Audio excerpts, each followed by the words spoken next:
Hello everyone, welcome to Brain Blitz Audios. Today, in this episode of Keam Prep, we're going to be looking at some questions of the Kerala Engineering, Architectural and Medical Examination asked in 2019.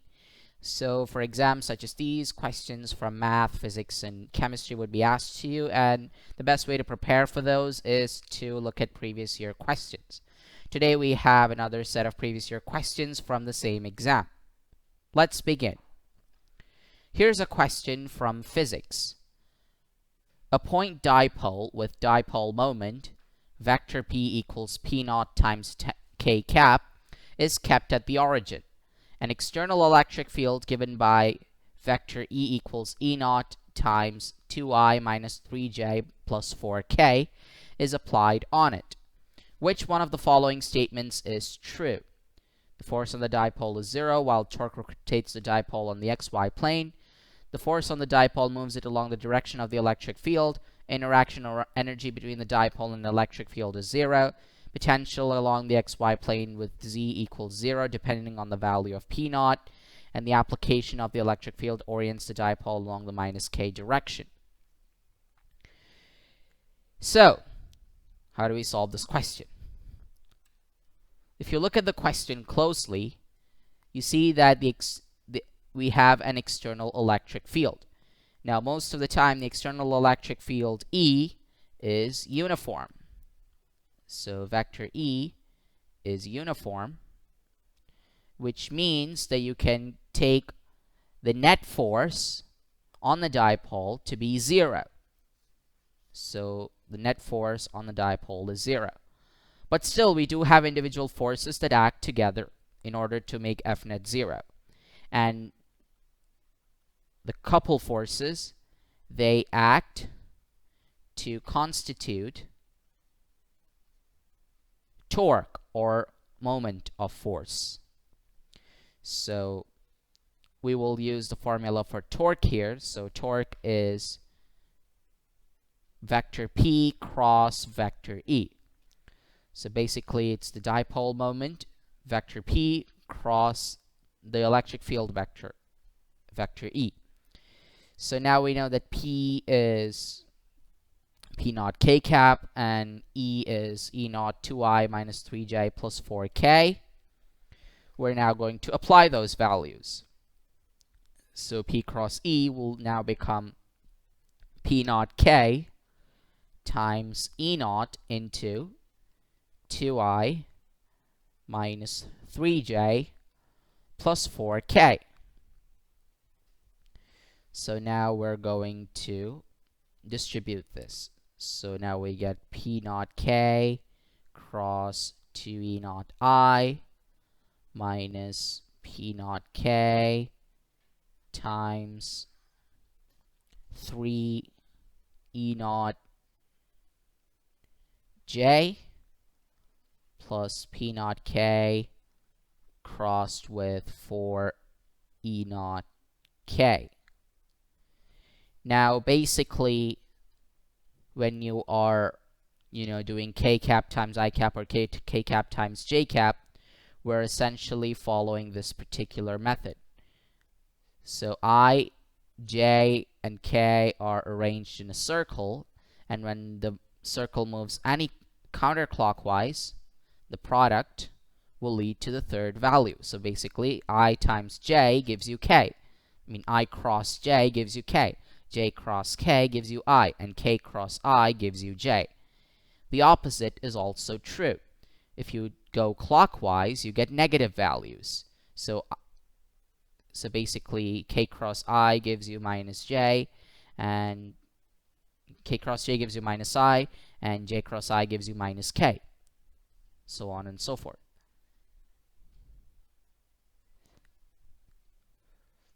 So let's put in those values. Here we have k cross I, and according to this method, k cross I gives you j. So all the other values will need now 2E naught P naught times j cap. And then we have minus 3E naught P naught times, since it's k times j, that will give you minus I. and in this particular method, k times itself will give you 0. So therefore, the last term will be 0. So E naught and P naught are constants here, so we're going to take them out. E naught, P naught times. Inside you have 2j minus 3 times minus I. So basically that's plus 3i. So what we get is E naught, P naught times 3i plus 2j. So this is the value of torque. Now notice that the vector here has a component along the x-axis and a component along the y-axis. So basically, what this means is that there is no term of k cap, so there's no z component, which means torque rotates the dipole in xy plane. So now we have two observations. The first observation is total net force is 0, and the second observation is that the torque on the dipole rotates it in the xy plane. So therefore, both of these are similar to option A. So option A says the force on the dipole is 0, while torque rotates the dipole on the xy plane. So that means option A is the correct option. Next question. Find the total capacitance and total charge on the capacitors. So now we have C1 at 1 nanofarad, C2 at 2 nanofarad, C3 at 3 nanofarad, and then the source of potential difference is at 6 volts. So how do we solve this question? We know that C1 and C2 are in parallel.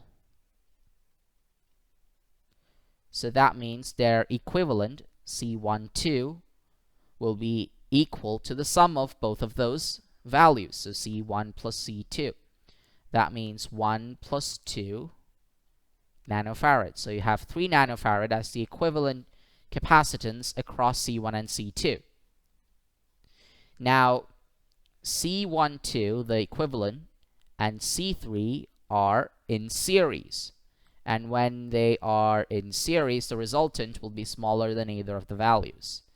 So the total C equivalent, 1 by the total C equivalent, will be equal to 1 by C12 plus 1 by C3.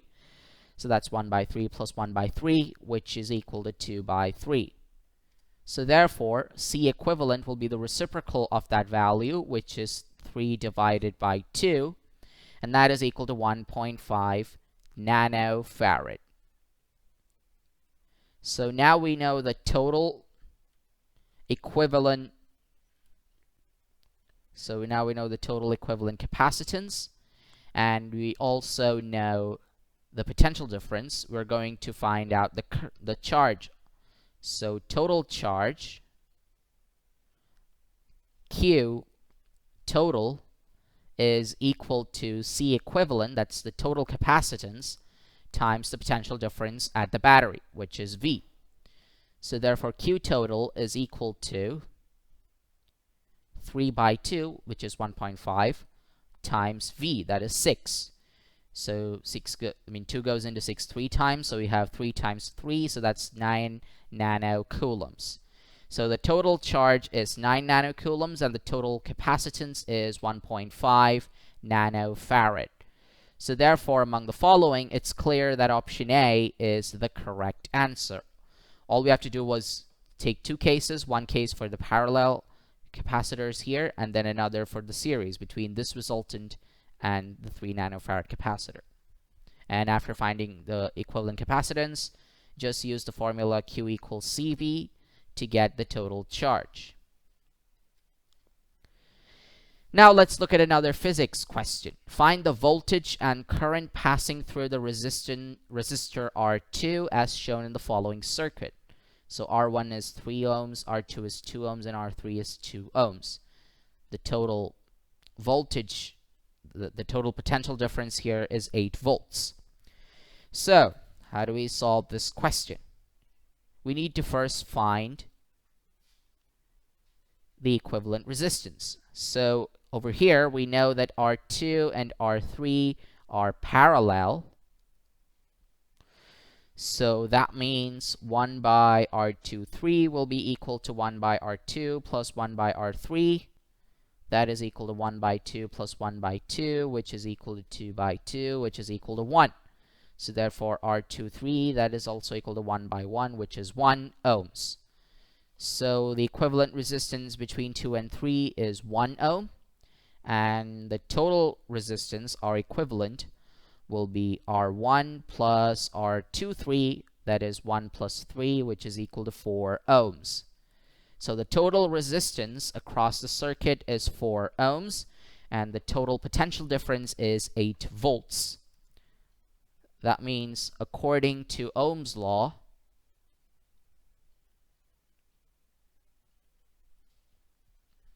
V equals IR. So that means the current, total current, will be total potential difference divided by R equivalent. That equals 8 divided by 4, which is equal to 2 amperes. Now we need to find the voltage and current passing through R2. So we know that in a parallel connection of resistors, the voltage across the two resistors are same, and the current divides equally and passes through each arm. So current divides equally between R2 and R3. So therefore, the current passing through R2 is 2 amperes divided by 2, which is equal to 1 amperes. Since there are 2 arms, so that means 2 amperes divided by 2 arms, so that gives you 1 ampere per arm. So current across R2 is 1 ampere. Now the voltage across R2, so that it's V of R2, that is I times R2. So therefore, that's 1 amperes times 2 ohms, which is equal to 2 volts. So therefore, the correct answer is 1 amperes and 2 volts. So that means option E, voltage being 2 volts and current being 1 amperes, is the correct option for this question asked in 2019. Now let's look at some questions of chemistry. Here's one. Sulfonation of benzene with excess sulfuric acid provides benzene sulfonic acid, p-benzene sulfonic acid, o-benzene disulfonic acid, m-benzene disulfonic acid, or decomposition of benzene. So we have benzene and we have H2SO4. It's present in excess, and this is heated, so this is what we basically call sulfonation. So normally when you have adequate amount of sulfuric acid, you get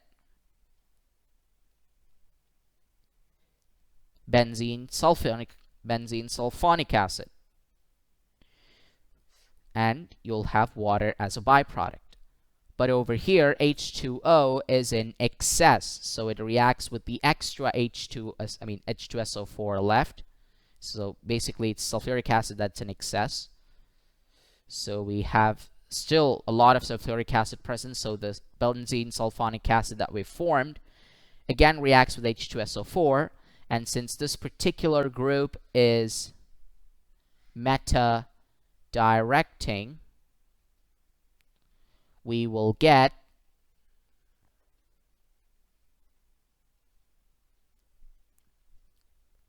M-benzene disulfonic acid. So option D is the correct option. Basically, when you have H2SO4 reacting with benzene, you get benzene sulfonic acid and water. But since we have excess of H2SO4, the formed sulfonic acid, benzene sulfonic acid, reacts with H2SO4. And since in this particular procedure, SO3H is a meta-directing group, we have metabenzene disulfonic acid as the final product. So therefore, option D is the correct option. The following reaction is named as: is it the Reimer-Tiemann reaction, the Kolb-Schmidt reaction, the Cannizzaro reaction, the Gattermann reaction, or the aldol condensation? So, which of these is correct? Well, let's first look at the reactant.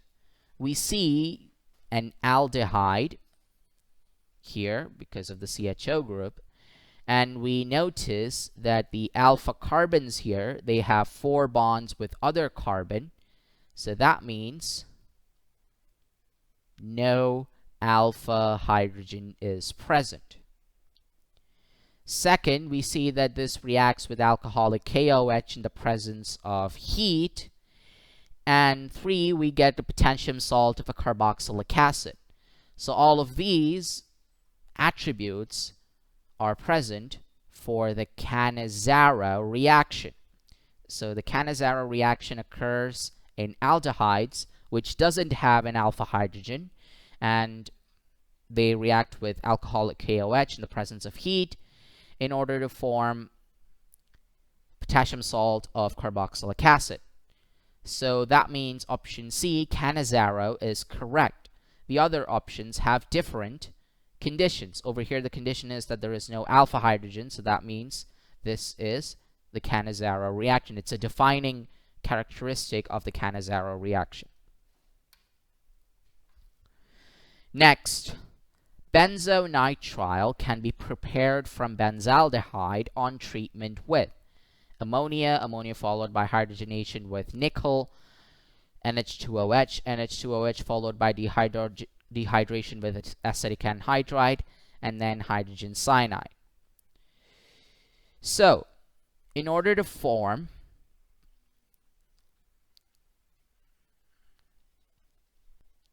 benzonitrile from benzaldehyde, we are going to use the Beckmann arrangement. So in this particular arrangement, what happens is that there is a hydride shift in benzaldehyde, followed by the deprotonation of nitrogen. So both of that will give us benzonitrile. So in order for the hydride shift to happen, we need to react it with NH2OH, and then in order to have deprotonation of N, we need to do dehydration with acetic acid. So therefore, option D is the correct option. The Beckmann arrangement occurs for benzaldehyde that reacts with NH2OH, followed by dehydrogenation with acetic anhydride in order to form benzonitrile. So that option D is the correct answer. Now let's look at some questions of mathematics here. We have modulus of A equals modulus of B equals modulus of A minus B equals 1. Then we need to find the angle between A and B. So how do we solve this? Well, the square of the modulus of A minus B will always be the dot product of A minus B with A minus B. This is a formula that you can find in vector algebra. Now, the right-hand side can be distributed as A dot A minus A dot B minus A dot B plus B dot B, because, well, it's minus B dot minus B, so that becomes plus overall. So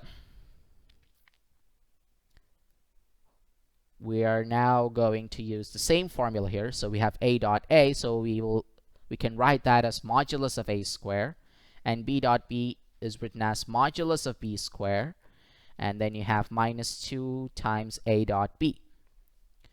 So A dot B is the dot product, and we have modulus of A minus B square on the left hand side. We know that modulus of a minus b is 1. We know that modulus of a is 1, and we also know that modulus of b is 1. But what we can now do is that we can now put in the value of the dot product. We know that a dot b, the dot product, is equal to modulus of a times modulus of b times cos theta. So now we're going to do the same thing here. So it's modulus of a squared plus modulus of b squared minus 2 times mod a mod b cos theta. The left-hand side will now become 1 squared. The right-hand side will be 1 squared plus 1 squared minus 2 times 1 into cos theta. 1 squared becomes 1, so therefore 1 equals 2 minus 2 cos theta. We're just going to interchange the positions of 1 and 2 cos theta here. So you'll get 2 cos theta on the left-hand side, and on the right-hand side it's 2 minus 1, which is 1. So therefore you will get cos theta as equal to 1 divided by 2. So 1 by 2 is the same thing as cos of pi by 3. So therefore the value of theta is pi divided by 3. That means option C is the correct answer for this question of mathematics. Now let's look at another question. If x equals sine t cos 2t and y equals cos t sine 2t, then at t equals pi by 4, the value of dy by dx is equal to half 0 minus 1 minus half 1. So how are we going to solve this question? We are going to use the parametric form of differentiation here. So basically we have x and y in the form of a third variable, which in this case is t. So x equals sine t times cos 2t. We're going to find the differentiation of x with respect to t first. So that will be, we will be using the product rule here. So sine t times minus sine 2t into 2 plus cos 2t times derivative of sine t is cos t. So what we get is cos t times cos 2t minus 2 sine t sine 2t. So that is dx by dt. Next we have y, and that is again in the form cos t sine 2t. We're once again going to differentiate it with respect to t. So we will get cos t times cos 2t into 2, and then plus we have sine 2t, and then we have minus sine t. So what we get is 2 cos t cos 2t minus sine t sine 2t. So now we have dx by dt, we also have dy by dt. What we're going to do is find dy by dx. So dy by dx can be written as dy by dt divided by dx by dt. So we're going to put those values here. So what we get is 2 cos t into cos 2t minus sine t into sine 2t divided by cos t into cos 2t minus 2 sine t into sine 2t. So we're now going to put the value of t as pi by 4. So dy by dx at t equals pi by 4 will be equal to 2 cos pi by 4 times cos pi by 2 minus sine pi by 4 times sine pi by 2. The reason why it's pi by 2, it's 2t, so 2t is 2 times pi by 4, which is pi by 2. And in the bottom you will have cos pi by 4 times cos pi by 2, and then minus 2 times sine pi by 4 times sine pi by 2.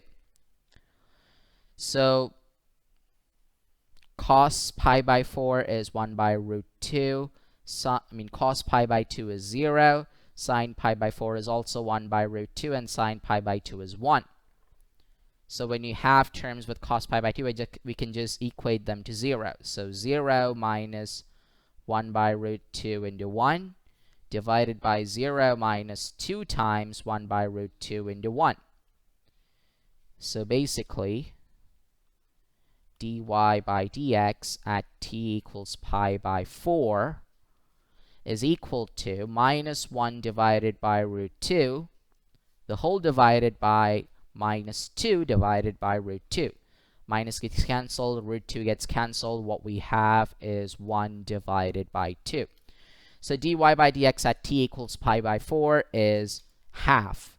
So that means among the 5 options, it's clear that option A, 1 by 2, is the correct answer. Let's look at the final question of this episode.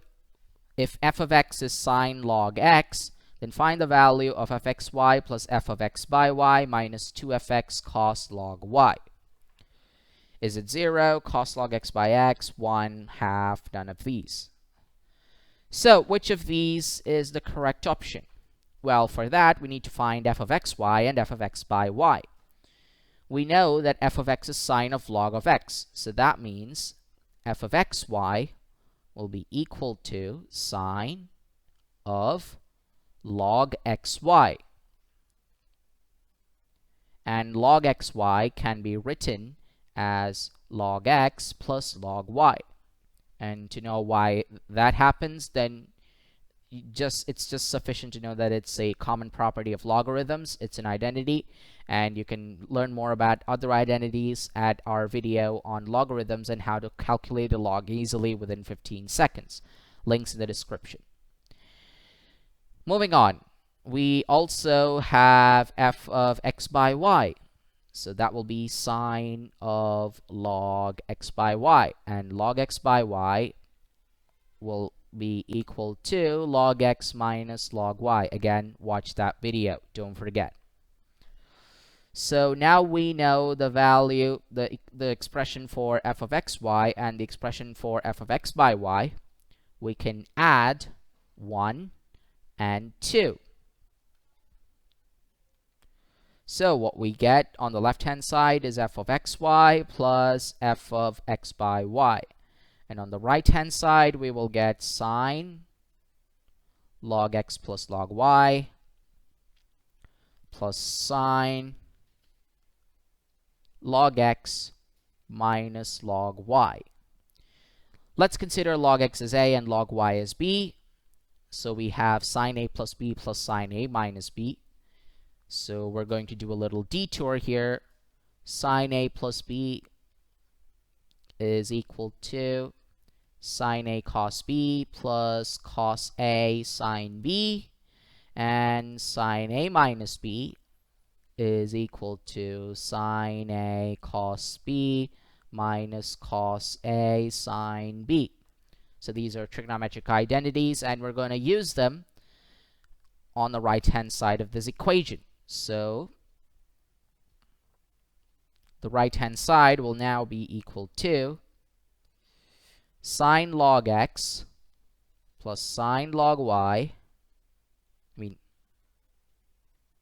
It's actually the way we're going to write it is sine log x times cos log y plus cos log x